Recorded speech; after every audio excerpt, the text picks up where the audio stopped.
Good evening, everybody. I know we're later than usual. I was cooking. I made myself a nice batch of chili.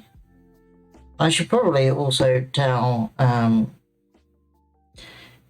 Twitter that I'm streaming, because I'm ever so professional and I can do it on stream, because that's how these things work.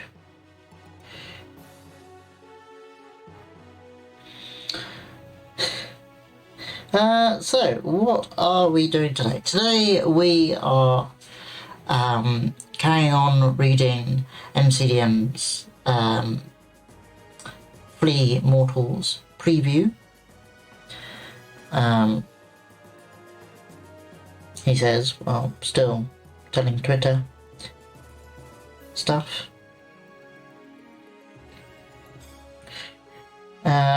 So we are streaming now.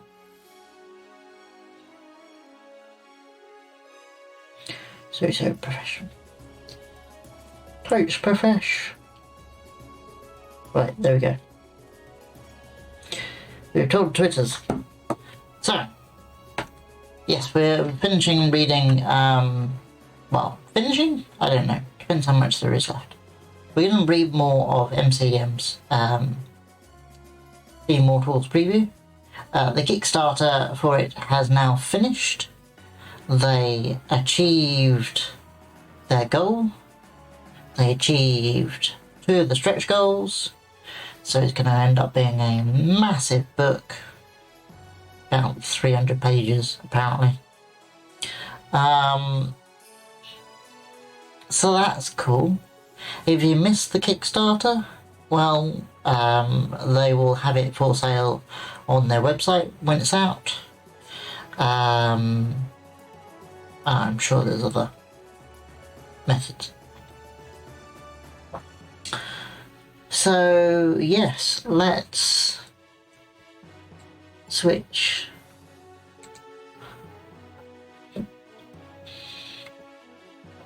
So we got as far as companion mounts, I'm pretty sure.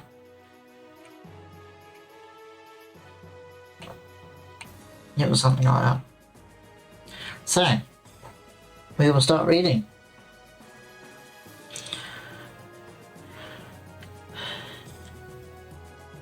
Me. Right. Companion mounts. Many companions are large enough to ride. especially by caregivers who are small.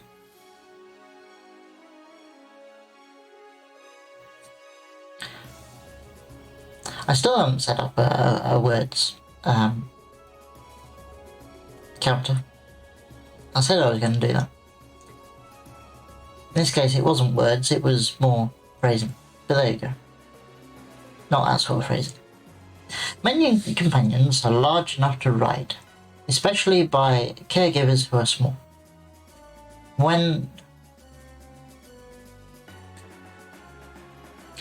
Many companions are large enough to ride, especially by caregivers who are small, when outfitted with an exotic saddle similar to those worn by aquatic or flying mounts. When a caregiver rides a companion into combat, not much actually changes. The caregiver and companion still each act on the same turn, and the caregiver must use their bonus action to direct the companion to take any action other than dash, disengage, or dodge actions. Under some circumstances, a companion might allow themselves to be ridden by a creature other than their caregiver, though that other creature can't give the companion commands. Makes sense? Fairly standard? Well, I say it's fairly standard. Companion mounts are not fairly standard, but you know what I mean. It makes sense. If a companion bearing a rider rampages, that rider counts as a being within 5 feet of the companion when determining which creature the companion attacks. If a companion attacks their rider, they have disadvantage on the attack roll. Interesting. But also makes sense. Companion barding. At the GM's discretion, characters can purchase barding for a companion, as discussed in the core rules, with the following adjustments. Barding for small companions weighs half as much as the equivalent armor for humanoids. Barding for medium companions weighs the same as humanoid armor, while barding for large companions weighs 4 times as much. Companions are proficient in any barding they wear. When a companion wears barding, they don't add their caregiver's proficiency bonus to their AC. Companions who are shape changers, such as the mimic companion, can't use that ability while wearing barding. Companions who have corrosive bodies or are amorphous, such as the gelatinous cube companion, can't wear non-magical barding. All of which are eminently sensible.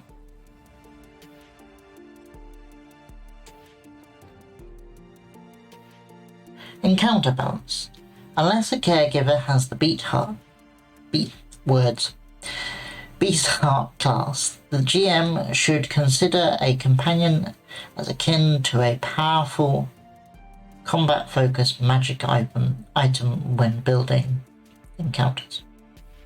For those not in the know, the Beast Heart class is MCDM's custom class that is essentially a new version of the Beastmaster, the Ranger Beastmaster. Kitten, hello! Welcome to the stream. Congratulations on your first. Well, I think Mike is already here. He hasn't said anything, so he's probably lurking. But there you go.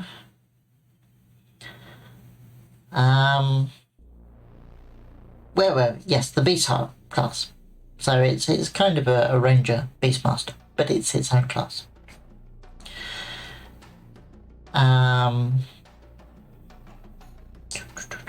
You don't have to worry about sharing links this time, Kitten, because the Kickstarter's already finished.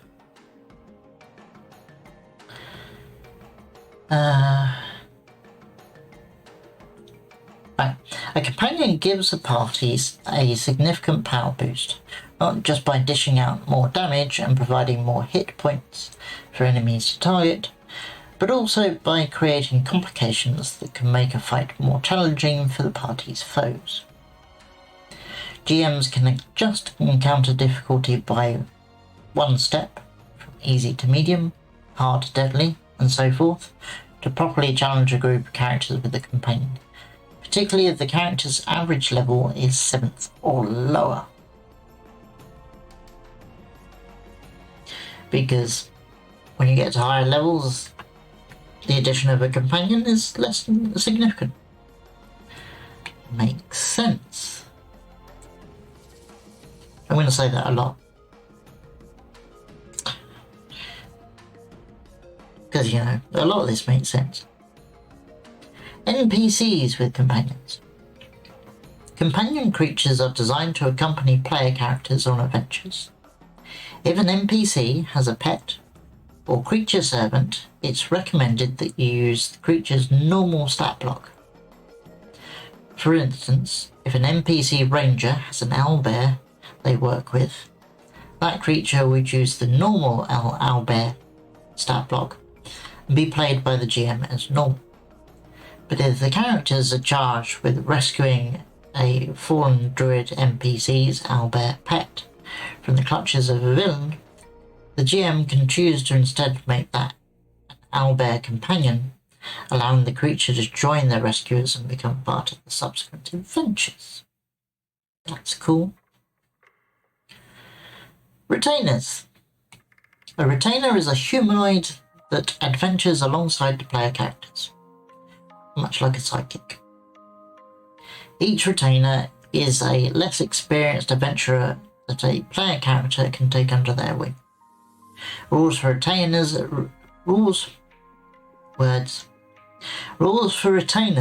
first appeared in Strongholds and Followers. This book contains updated rules for these followers. Again, Strongholds and Followers is another MCDM product. In fact, I think, yes, it was their first product.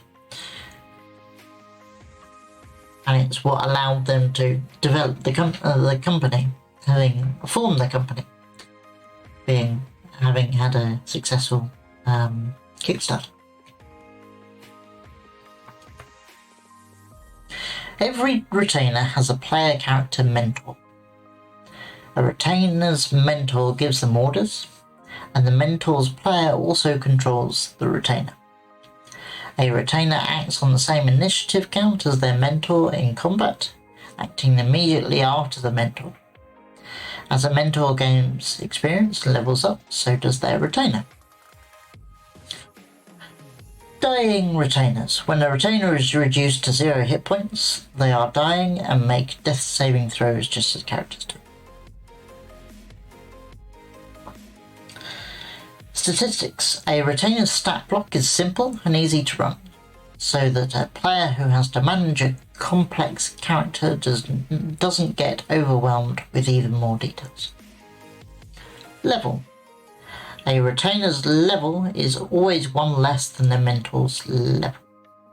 Minimum 1, maximum 19. Interesting. A retainer has light, medium, or heavy armor. The specific armor they're wearing is I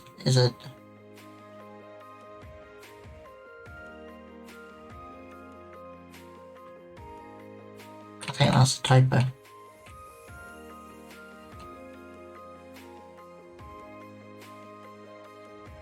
No, okay. It's just a weird sentence. The specific armor they are wearing is a detail below this system's level of abstraction. Light armor is AC 13, medium armor is AC 15, heavy armor is AC 18.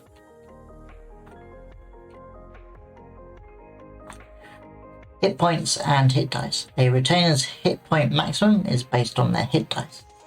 A retainer that uses a D8 for hit dice has a hit point maximum of 8 plus 8 times their level. A retainer that uses a D10 has a hit point maximum 9 plus 9 times their level. Hey Mike! Welcome.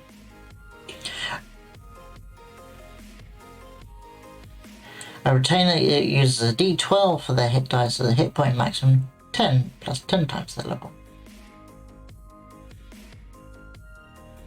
Okay, so it reduces the maximum hit points. Fair enough. Retainers have higher than average hit points because they fight alongside characters of higher level. The GM often awards characters with retainers for a job well done, sometimes in lieu of other treasure. Such rewards shouldn't be lost so easily.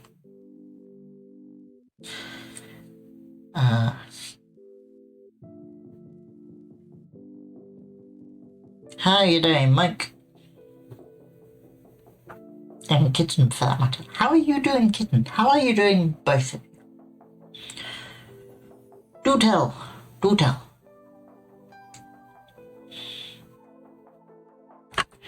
Abilities and skills. A retainer has a primary ability and skill proficiencies. Busy, sleepy, much stuff to do. Yes. Yes, that is... such is life. Me too.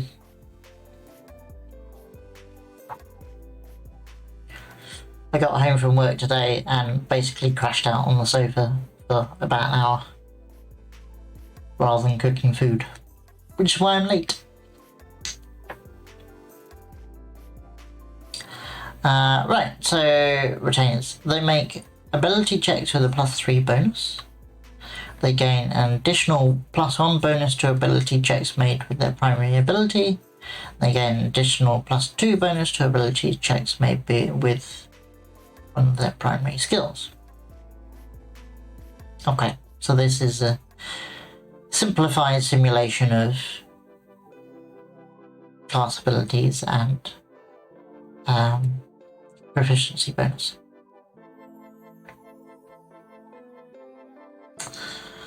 MacBooks. Ooh.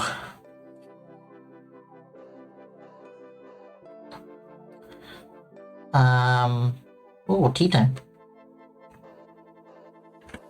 Ah, I need to change my starting time for my alarms if I start late.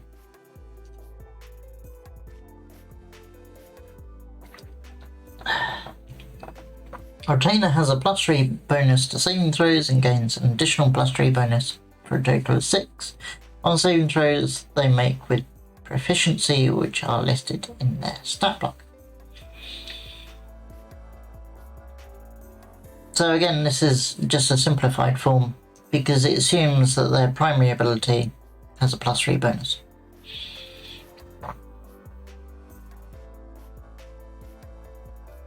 Which is fairly common for player characters. Fairly typical. So, yeah, that makes sense. Features. All retainers begin with a signature attack they can make. All retainers begin with a signature attack they can make using the attack action each round. At 7th level, retainers can make 2 signature attacks per round. Retainers have a +6 bonus to all attack rolls. At the GM's discretion, a retainer's bonus to attack rolls could improve by 1 at 5th and 7th level. Just to fit with all the maths of the game. The retainer gains new features that they can use at 3rd, 5th and 7th levels. Each of these new features can only be used once every 10 minutes. So basically once per encounter. And each is limited to the number of times per day it can be used as indicated in the retainer stat block. Okay. Spells and DCs. Retainers, spells and features that require saving throws start at DC 13 at 3rd level, 14th at 5th level, and 15 at 7th level. If a retainer makes a spell attack, it uses the bonus that the retainer gets to all attacks. Makes sense. Gear. Unless provisions are specifically made otherwise, a retainer has clothes, a suit of armour, a weapon, and an explorer's pack. If the retainer casts spells, they also carry a spellcasting implement. Magic items. Retainers can use magic items like anyone else. Makes sense.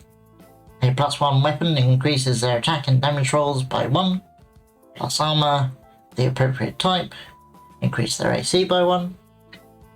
One happy side effect of having followers is that a player character can always pass your obsolete items onto them. Low-level items, once useless as a treasure. Low-level items, once useless as a treasure for high-level characters, now have a use.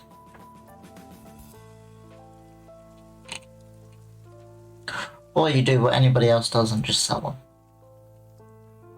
Or you do what I do, and you make an item that levels with you. Because I don't like discarding items. Optional rule. Shared attacks. If a player wants to speed up their retainer's turn, they can use this rule at the GM's discretion. If a mentor player character makes an attack on their turn, they can declare it as a shared attack. If the attack hits, the retainer also hits with their signature attack on the subsequent turn, even if they attack a different target, because the mentor's success inspired the retainer. If the mentor misses with a shared attack, makes fewer attacks than the retainer can, or simply does not attack on their turn, then the retainer makes an attack roll on their turn if they use their signature attack. Okay? Nice way of simplifying things. Minions! So, this is one interesting thing that I was eager to get to. Because minions are a great feature of 4th edition. I was going to explain what minions are, but it probably does it here. So let's read it and we'll talk about it afterwards. So minions are weak foes that allow GMs to create dramatic combat encounters with hordes of enemies without overwhelming the characters. In fact, an encounter with minions make characters feel more heroic, since they can take on a myriad of foes and live to tell the tale. It also makes the battle map look very dangerous, because you're piling loads of characters onto the battle map and the players go, we're not going to survive that. But then they do. Because minions. However, minions still make threatening foes. Killing a minion still requires penetrating their defences, and characters can't just shrug off damage from minions' attacks. So how do minions make running a horde of enemies quick and easy for the GM? Minions are simple to run. Their stat blocks are small and uncomplicated. Minions act quickly. They don't multi-attack, roll for damage, or take bonus actions or reactions, so their turns aren't long. Minions die fast. A character can kill several minions with a single weapon attack. It's a new rule. Minions have strength in numbers. Their attacks can be grouped together to make them deadlier and faster to use at the table. So these last two things in particular are interesting additions to these rules that we'll get onto.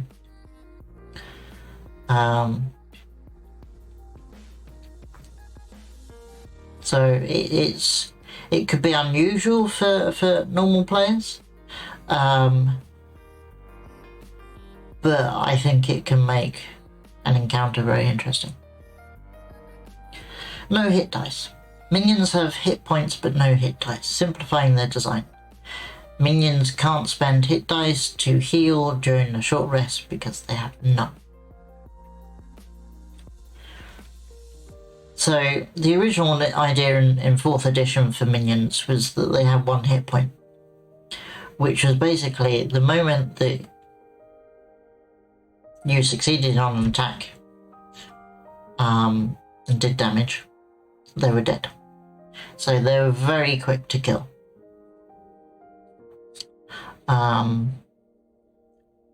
Apparently that doesn't quite work in 5th edition, to just port them over.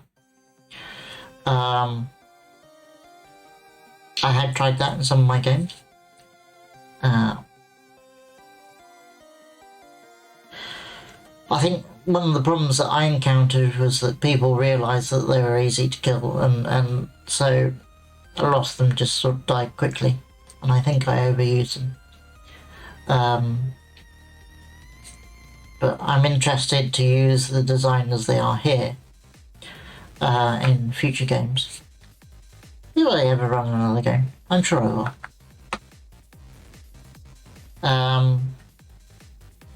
Yeah, and see how that goes.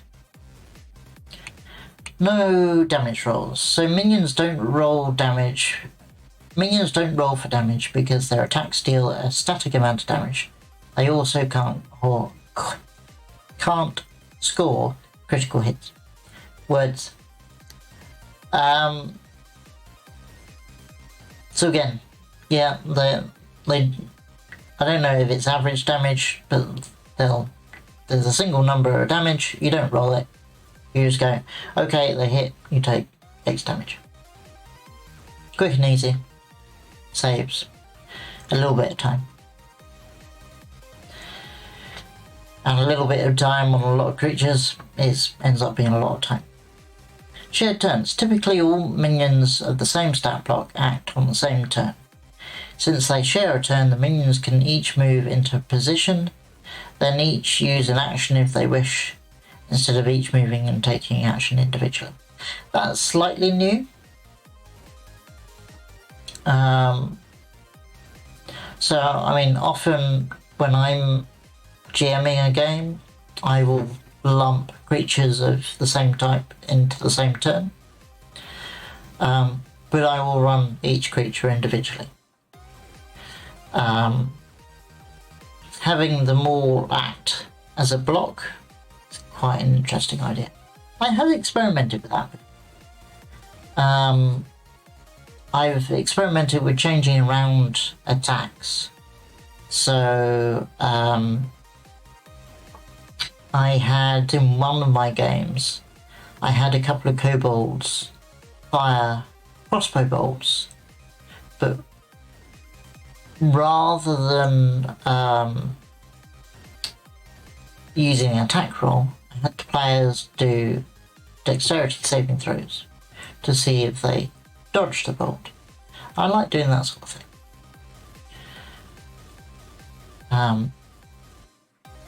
Because it twists things a bit, makes them a bit more interesting.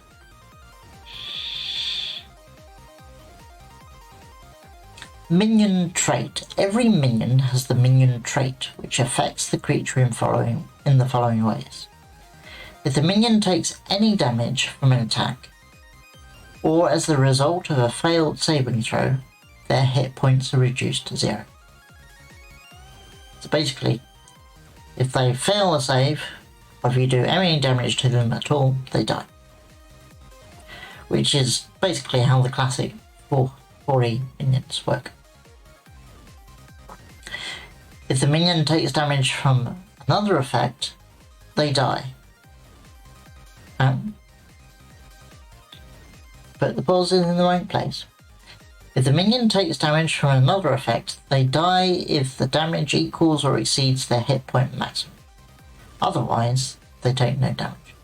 So this is where it changes slightly. So because the minions, as designed here, have a hit point maximum, rather than just 1 hit point, it allows you to vary how tough they are in terms of damage from different sources. I'm not entirely sure how often that other caveat comes in. I suppose it's sort of area of effect things. So if they just take fire damage but there's no saving throw, all that sort of thing.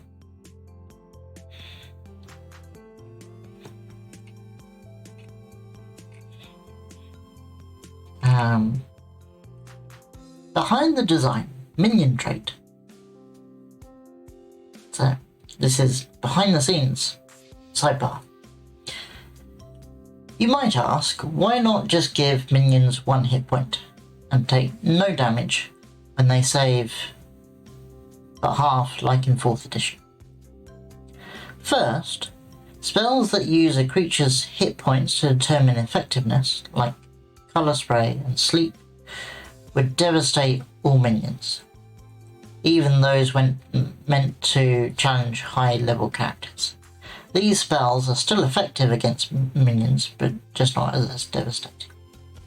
So for instance, Sleep, you've got a certain number of hit points that you allocate to people in the zone. Starting with the creatures with the lowest number of hit points. And if your pool of hit points that you're applying in Sleep exceeds the hit points of the character, then, or the creature rather, then that creature sleeps. So if the minions only have 1 hit point,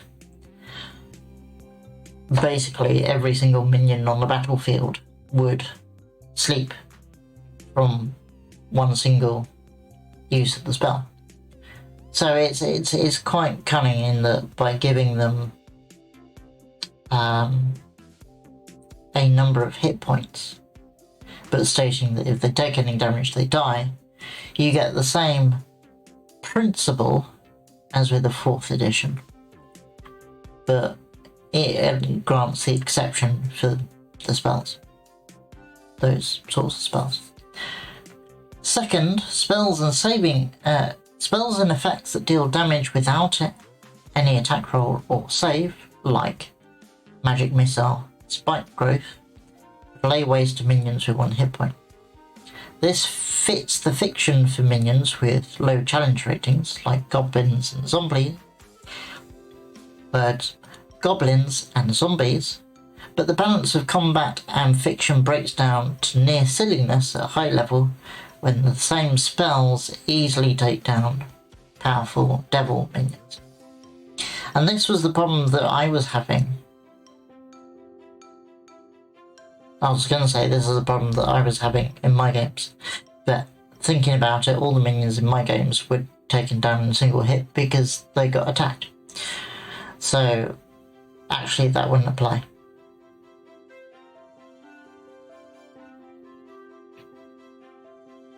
Carrying on. Finally, high-level spells with the save for half damage, like Fireball or Meteor Swarm, would feel wasted against minions with 1 hit point. Why use a higher level spell when a lower level one will do? Similarly, the 4th edition design could lead to a Kobold minion logically surviving a Fireball spell, while a stronger standard Kobold next to them died, despite both creatures succeeding on their saving throw.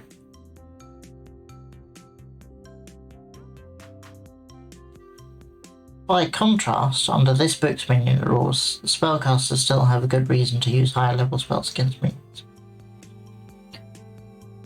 Let's go back to the rules.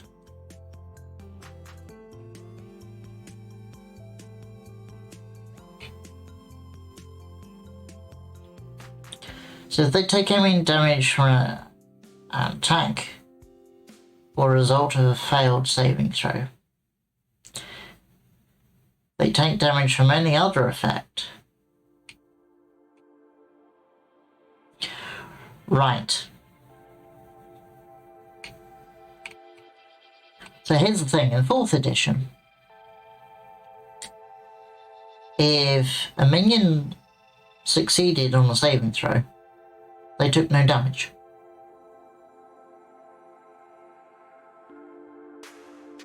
Whereas a non-minion, if they succeeded, they'd still take half damage.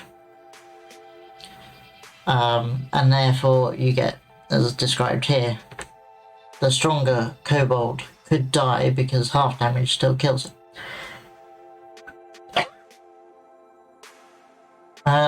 Whereas here, if they succeed on the saving throw, but take half damage,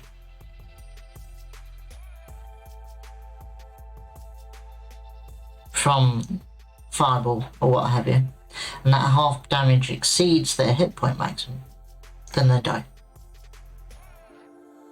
So there's still a possibility of killing the minion, even if they succeed in their throw. Which I think is sensible.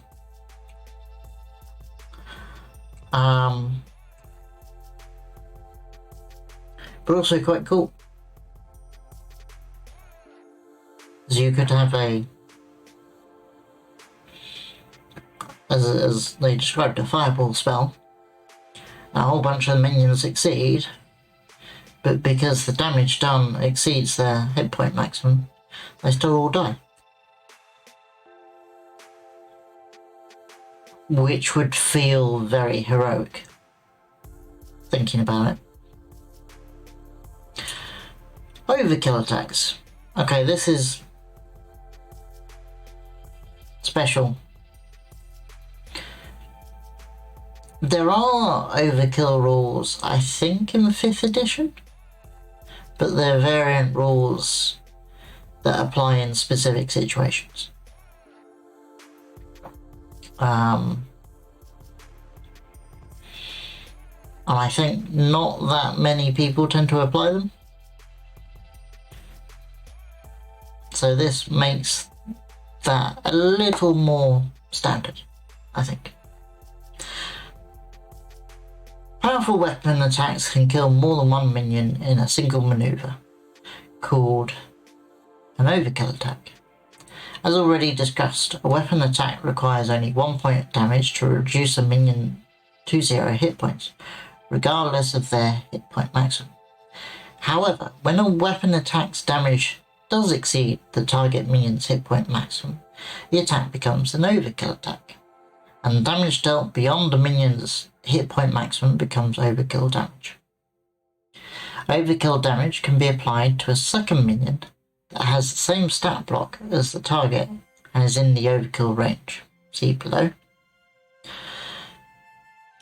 Damage against the second minion is counted as if you made a weapon attack against them, since it only takes 1 point of weapon damage to reduce a minion to 0 hit points. Any amount of overkill damage immediately knocks them out. But wait, it gets better. If the initial attack's overkill damage exceeds the second minion's hit point maximum, the leftover overkill damage can roll onto the third minion, and so on.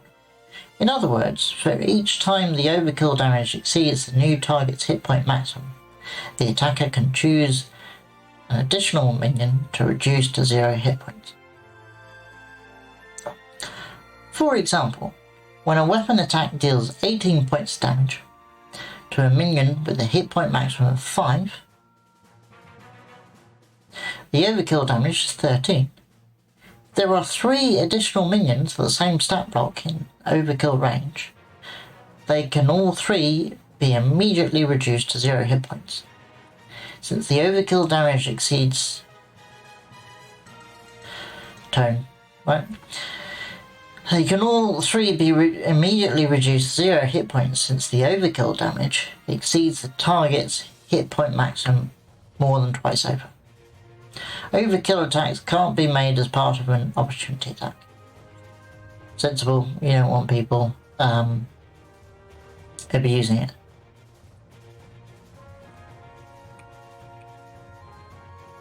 Overkill range. Minions must be within certain range to qualify for an overkill attack, determined by whether the attack is melee or ranged. Oh yeah, this is quite interesting.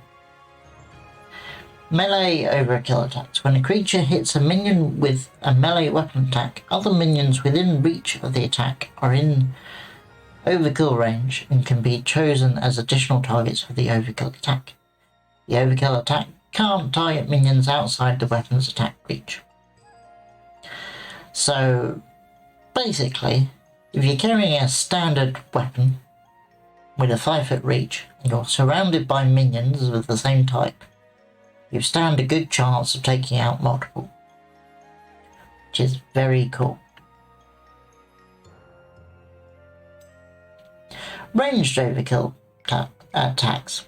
When a creature hits a minion with a ranged weapon attack, other minions in the line originating from the creature in the direction of the target to a distance equal to the weapon's short range are in overkill range and can be chosen as additional targets for an overkill attack. The overkill attack can't target minions outside the line or beyond the weapon's short range. So this is a case of you fire a bow, which say has a short range of 80 feet. And if you've got 5 minions in a row and down that line, then they're all potential targets. You almost certainly take at least 2 out. Not that minions are likely to stand in a line, but you know.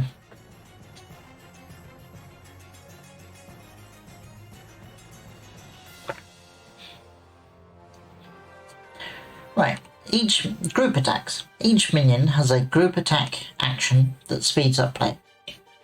In a group attack, 2 to 5 minions at the same stat block that share a turn can all use their action to take the same action and attack one target, provided the target is within the attack reach or range for each minion. Make one single attack roll for the group attack. It counts as one attack. Group attack roll gains a +1 bonus to the attack roll for every minion in the attack. For example, if 4 goblin minions make a group attack together, the attack roll gains a +4 bonus. The more minions surrounding a person, the more likely it is that will hit. If the group attack hits, multiply the damage by the number of minions that made the group attack. For example, if 4 goblin minions hit with a group attack that deals 1 damage, their group attack deals 4 damage.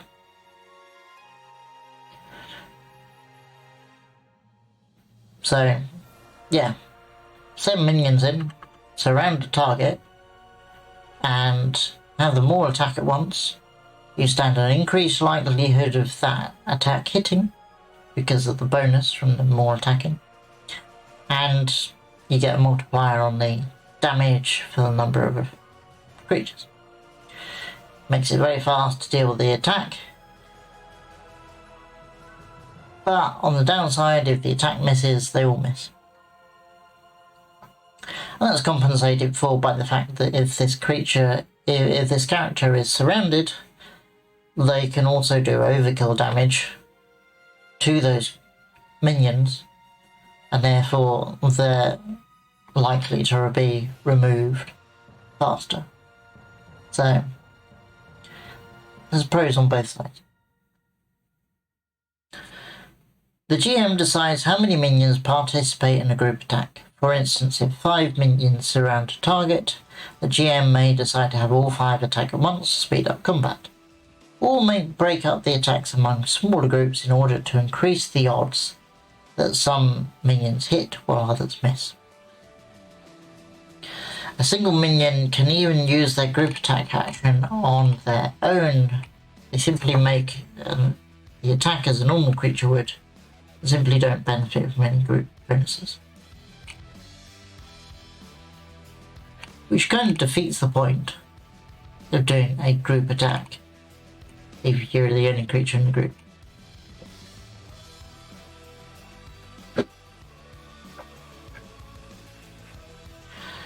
Advantage and disadvantage. A group attack is only made with advantage or disadvantage if all the minions making the group attack have advantage or disadvantage on attack roll.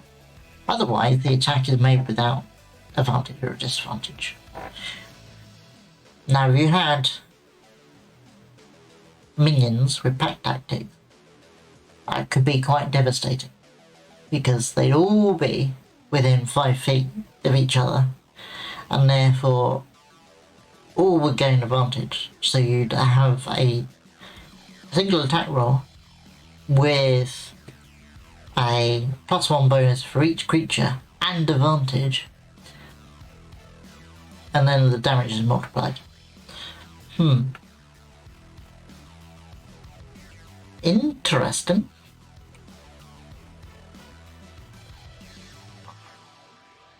But then if you're setting up that kind of encounter, you know what you're doing. And the chances are you do that to the enemy's tank or something, and they can probably take it. Unless they're really unlucky. And bear in mind that a minion's damage is a fixed amount, so you know how much damage you'll be dealing if you succeed on the attack. Target response effects. If a group attack triggers a reaction or similar effect that would normally affect a single attacker, such as the Fire Shield or Hellish Rebuke spell, the target of the group attack picks one as part of the attack to be affected by the effect.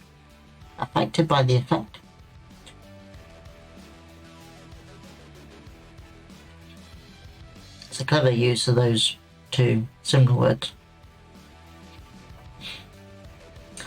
And if you don't know which to use in which situation of affect and effect, you affect and effect.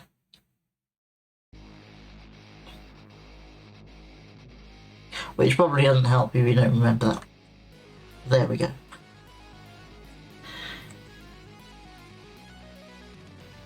So, group opportunity attacks. If a creature provokes an opportunity attack from more than one minion at the same stat block at a time, and those minions have a melee group attack action, the minions can use their reaction to make a group attack as an opportunity attack. That's quite cool. Optional rule, group saves. Though minions often make saving throws individually, there are times when rolling individual saves for each minion could slow down the action. Like when a cleric is surrounded by 18 Spectre minions uses Turn Undead. 18 Spectre minions. That'd be quite cool to see that. When many minions with the same stat block need to make saving throw against the same effect at the same time, you can make one saving throw for a group of up to 5 minions at a time. All minions in a group use the same result of the saving throw. For instance, if 34 goblin minions need to make a saving throw against a hypnotic pattern spell, minions would make a total of 7 saving throws against the spell. 6 for 30 minions divided into 6 groups, 5 and 1 more save for the remaining group of 4 minions. That I'd be interested in seeing. 34 goblin minions.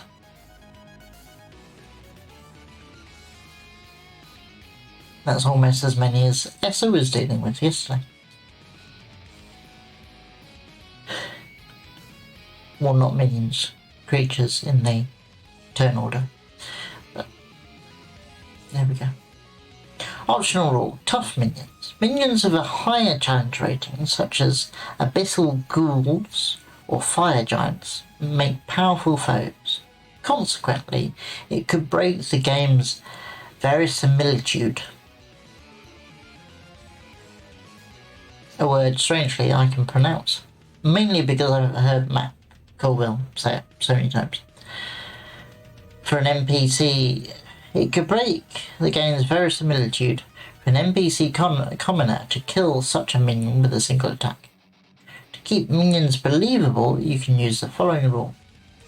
When a minion's challenge rating is at least 6 higher than an NPC's challenge rating, that NPC's actions and traits affect the minion as if they didn't have the minion trait, reducing the minion's hit points like a normal creature instead of automatically dropping them to 0. This rule shouldn't be applied to player characters. They're heroes who can always kill a minion in one hit, because it's cool. Special traits. Many minions have traits that give them strength in numbers, but become less powerful as their allies are defeated. For instance, or for example, an enemy that starts their turn within 5 feet of 3 or more goblin minions must succeed on a saving throw or take damage from tiny stabs. Tiny stabs being if there's 3 or more minions within range, they do a stabby attack as a group attack. I think it's a group attack. Check the VOD for the previous thing, read through where we discuss it to save me having to scroll up. Or I could just scroll up, but I won't. So there.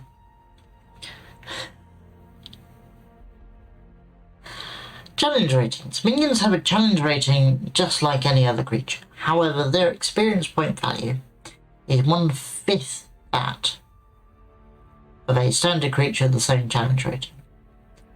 Aside from their damage output and minion trait, and minion statistics are on par with a creature of the same challenge rating. So, yeah, they are more or less as powerful, they just die faster.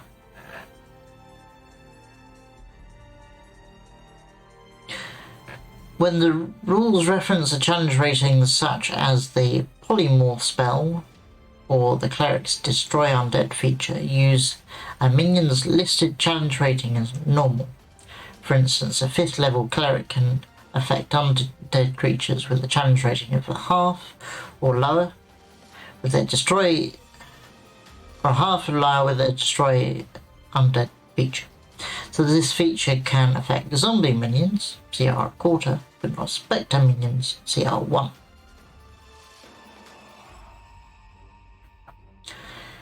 Building minion encounters. Minions present opportunities for memorable cinematic encounters. Keep the following tips in mind to achieve maximum fun while planning and running combat encounters with minions. Encounter difficulty. When building encounters against a single foe, the core rules advise matching the characters with a creature whose CR is close to the average party level. What happens when you add minions to the mix? Remember that a minion is worth only 1/5 of the experience points of normal creatures at that challenge rating. Similarly, when building encounters, 5 minions count as just 1 creature for the purpose of calculating encounter difficulty. So basically, you can take out 1 creature and put in 5 minions. Which is cool. That's roughly what it was in 4th edition. In 4th edition it was 4-1. Unlike standard creatures, it is difficult for a group of minions to challenge characters if their challenge rating is at least 2 lower. Unlike standard creatures, it is difficult for a group of minions to challenge characters if their challenge rating is at least 2 lower than the average party level. In general, avoid using such minions unless you want to build a trivial combat encounter. You can increase a minion's challenge rating using the rules in Modifying and Making Minions, which is over on the other side of the page. Tell your players. While it is tempting to pitch your unsuspecting players against a horde of fire giants just to watch their eyes pop out of their faces in surprise, minion encounters are more fun overall if you share the rules for minions with your players before they get into an encounter. This is something I didn't do. Or was it? No, I did actually prepare a document for my players, for my one-shots, before time. And it described the fact that I use minions. I don't think I went into detail as to how they work, but I made them aware of the fact that it was a possibility. They'll understand how overkill and group attacks work, spend their resources more efficiently, and be able to help you track the fight more easily, which is worth a lot more than the shock value of a sea of foes the players don't know are minions. So yeah, it's an awareness of the rules. Most players are aware of the rules of the game, unless they're fairly new. I mean, there are a lot of players who are GMs themselves, so they'll have an understanding of the rules, even if they don't remember specifics.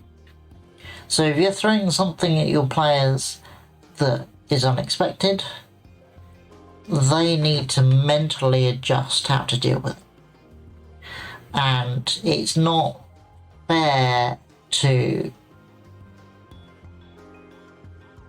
for them to fail because they don't know that the fact that the rules have changed. So, yeah, you're better off telling them beforehand, okay, I'm using minions, these are the rules, this is what they can do to you, but also this is what you can do to them. It will be very cool.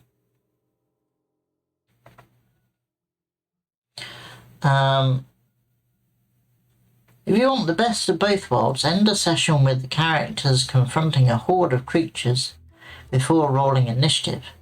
At the start of the next session, reveal those creatures and minions and share the rules.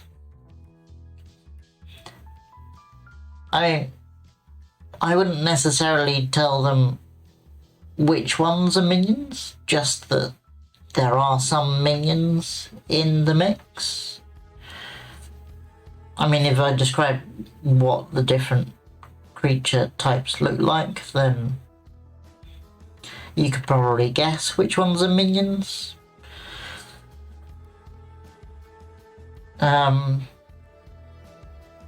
The other thing that a lot of 5th edition players are not used to is the fact that you have different types of creature of the same species.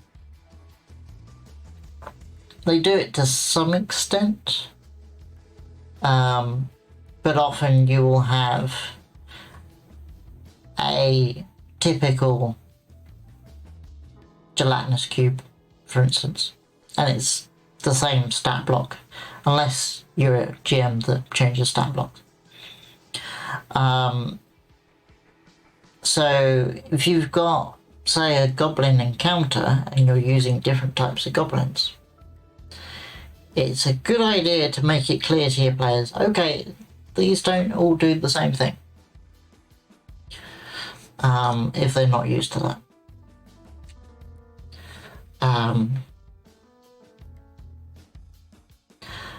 I often try to have, when I play, I often try to have indicators on the tokens.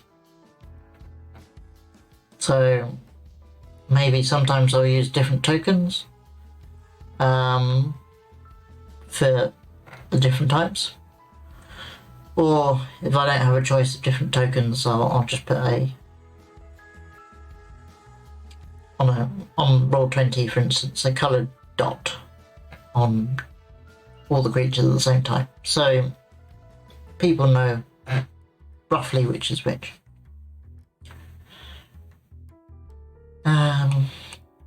Not too many. When you are planning your encounters, think of 5 minions as one creature. So while it may be exciting to throw 100 minions at the players, although in my experience I've not seen a map where you could actually fit 100 creatures within the battle space. It's neither here nor there. That's like them facing 20 standard creatures. It can be done, and it might be fun, but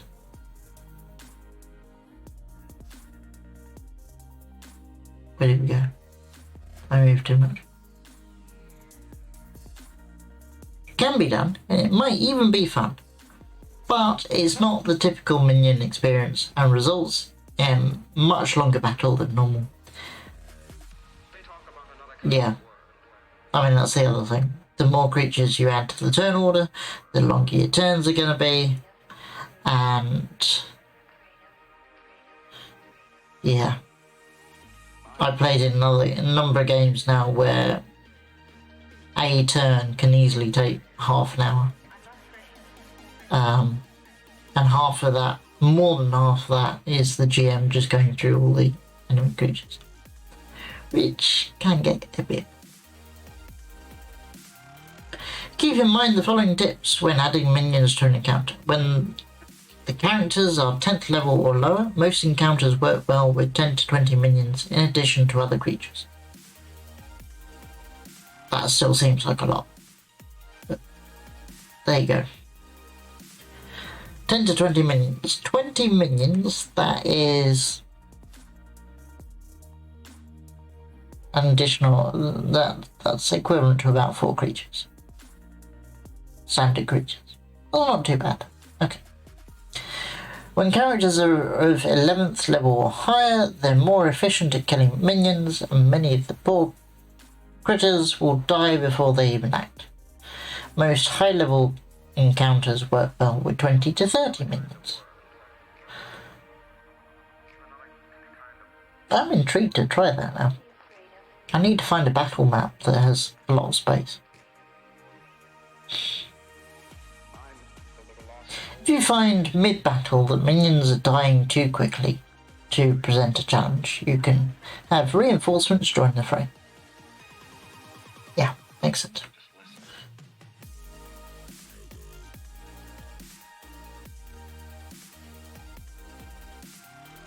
Add standard creatures.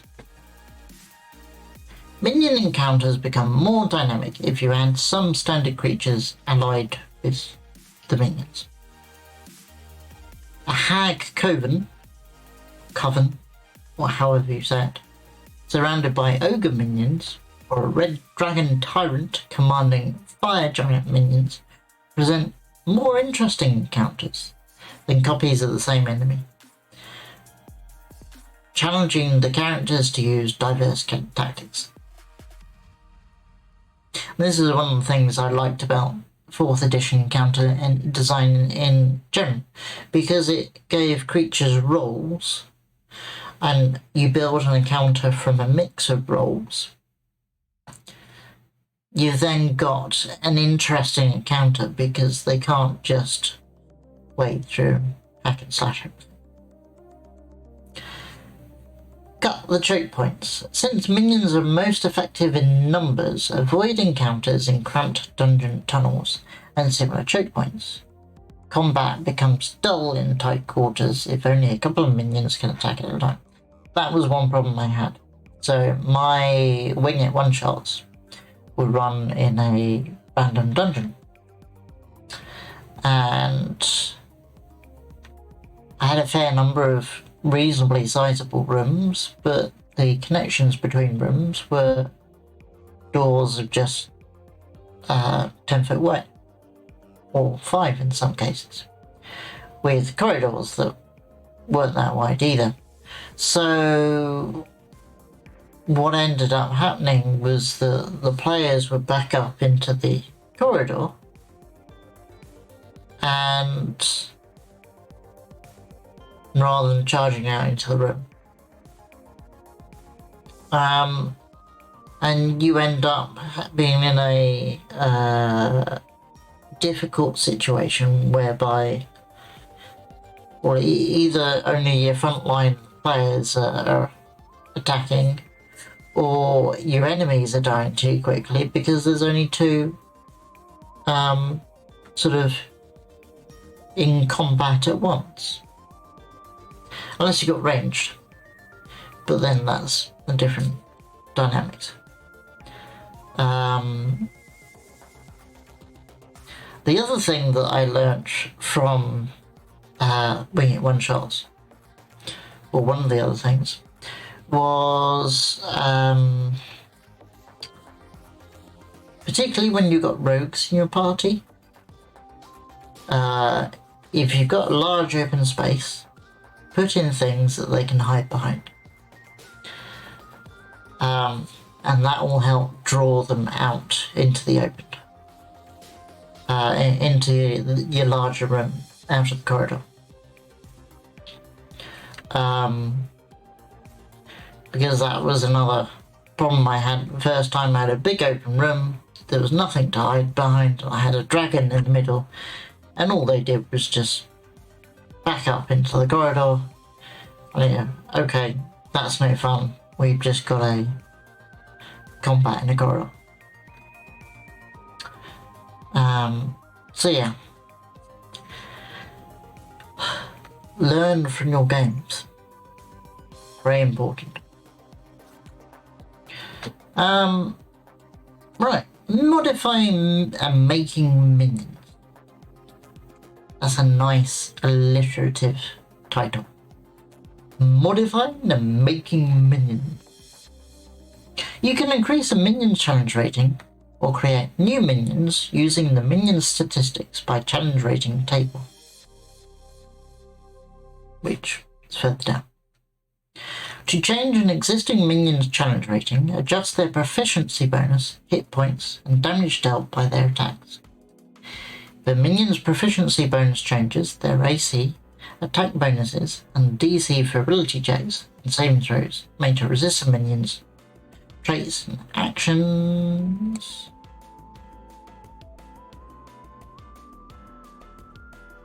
Modifier. Hang on. Right. If a minion's proficiency bonus changes, their AC, attack bonuses, and DC for ability checks and saving throws made to resist the minion's traits and actions modifier.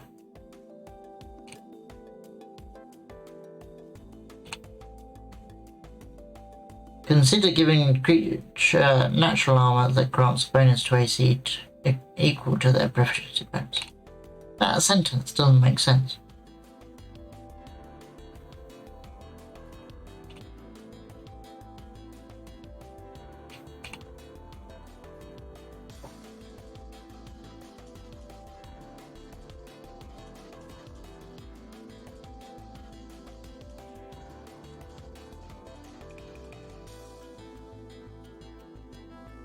Yeah.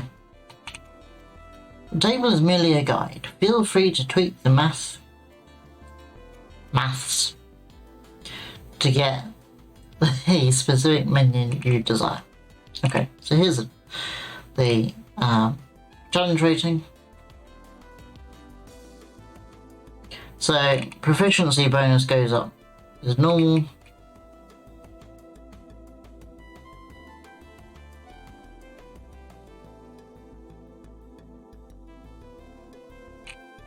Damage they do, hit points, blood. Right, sample minion. Now that you know all about how minions work, you wanted to give you a bonus sample stat block to try. Who doesn't love cutting through a horde of zombies? I like the conversational tone of this piece.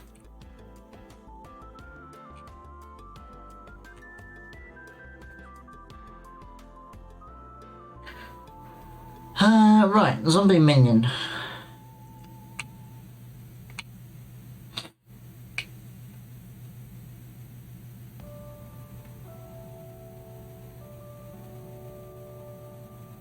Oh, yeah, so it's basically an additional stat block. Right.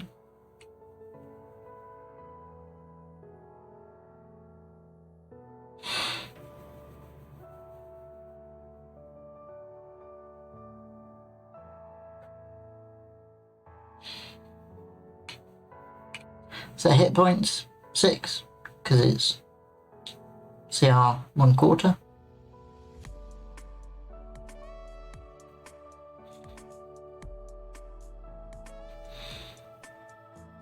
Interesting set of stats. I'm assuming those are similar to a standard zombie. Proficiency bonus +2. Minion. Standard minion rules. If the minion takes damage from an attack or as the result of a failed saving throw, their hit points are reduced to 0. If the minion takes damage from another effect, they die if the damage equals or exceeds their hit point maximum. Otherwise, they take no damage. So the rules as above. Overwhelm. If a visible enemy starts their turn within 5 feet of 3 or more zombies, the enemy's speed is reduced by 5 feet for each zombie minion within 5 feet to a minimum speed of 0 feet until the start of their next turn. The enemy's walking speed is reduced to 0. They are restrained until the start of their next turn. So if you've got enough minions, you can overwhelm a creature and reduce their speed. That's interesting, quite cool. Rise again. The first time a zombie minion is reduced to 0 hit points, they return to life at the start of the next turn with 6 hit points.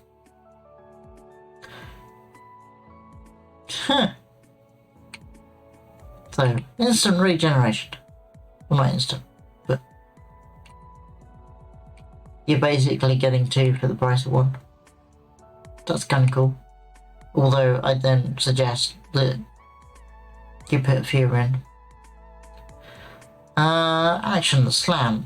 Melee weapon attack. +3 to hit. 1 bludgeoning damage. So, where does the +3 come from? So it's strength plus proficiency. So you have +1 for strength, +2 for proficiency. So that's your +3. And then 1 bludgeoning damage based on the cable. And there you go. That is the Flea Mortals preview. We did skip some bits last time because we wanted to get on to the other stuff. So new rules. So we had the Corpse Collector. Okay, so Graveyards and Tombs. This was monsters based on environment. So you had this sort of Corpse Collector creature, which was kind of cool. I'm not going to talk through that.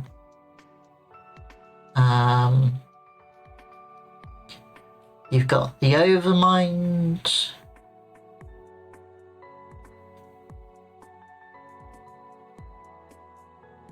We did talk through villain actions, but we didn't do the example. So this is basically a super powerful beholder.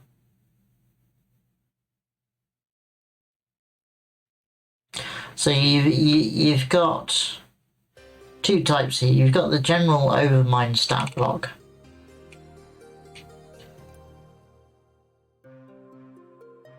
And then there's the specific solo creature stat block with villain actions. So it's a more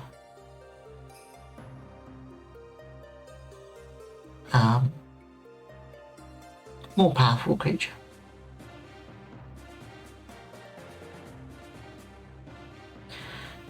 I have layer things. Yeah, I'm not really interested in that. I'm not a huge fan of beholders. I know a lot of people are, but there we go. We did talk through the Lightbender stuff.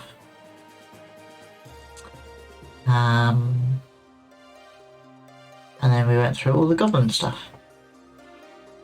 And now the page is loading. So there you go. That is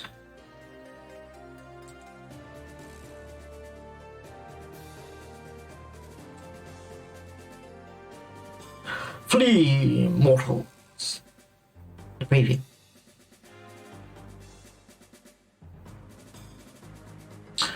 And what I might do is leave my stream there.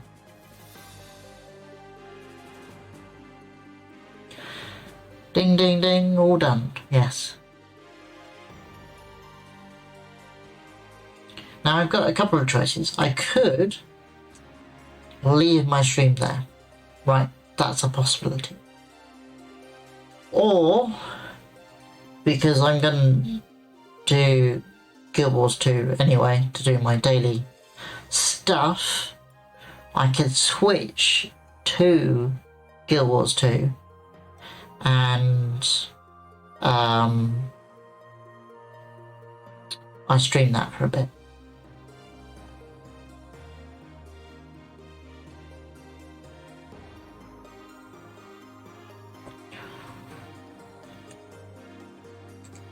I could make a poll, couldn't I?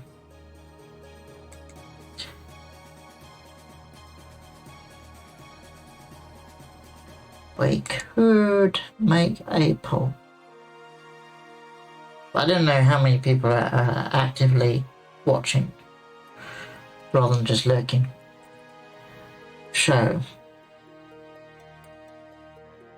I don't know. What's Mike doing? Let's see. Are you Guild Wars 2ing? Mike, you are indeed.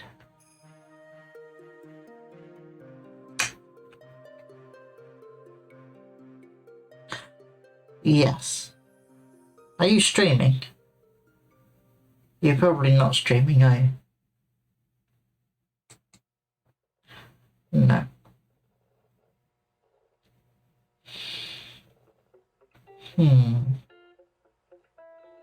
Okay, well, I will do my normal quick routine on Guild Wars 2.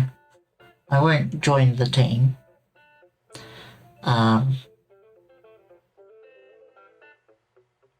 Because I don't want to go and do other things.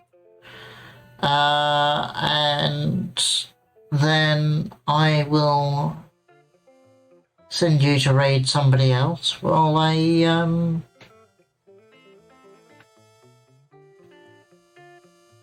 finish my evening. Because I made a batch of chili earlier and I've got to put that into tubs freezing. And then I gotta go to bed because I need sleep.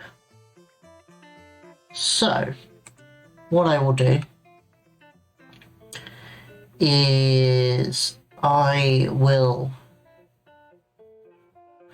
switch us over to the Be Right Back screen for a bit, and then when I return, we shall do some Guild Wars. How's that sound?